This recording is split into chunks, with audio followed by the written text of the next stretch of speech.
Hello, everyone. Welcome back to my channel. Today, I'm excited to show you how to make this stunning paper wall hanging that's perfect for adding a pop of color to any room. Let's dive right in. First, you'll need some blue and pink paper, a bit of yellow paper for detailing, scissors, glue, and a few red decorative dots. Start by cutting out 6 large petal shapes from the blue paper. Once you have your petals, fold each one gently along the center to give them a 3D look. Now arrange these petals in a circular, star-like pattern and glue them together to form the base of your wall hanging. Next, let's add some layers. Take your pink paper and cut out a few smaller petal shapes to place over the blue ones. This creates a lovely contrast. Stack them in the center and secure them with glue. For an eye-catching center, cut a small yellow circle and add a textured red element on top.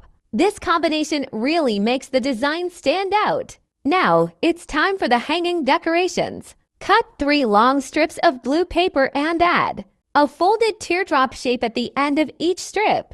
These will add movement to your wall hanging. Glue red dots along each strip to add a little more color and detail. Once finished, attach these strips to the bottom of your design, spacing them evenly. And there you have it. A beautiful, handcrafted wall hanging that's easy to make and brings a vibrant, decorative touch to your home. Thank you so much for watching, and if you enjoyed this, please give it a thumbs up and subscribe and follow for more DIY crafts. Happy crafting!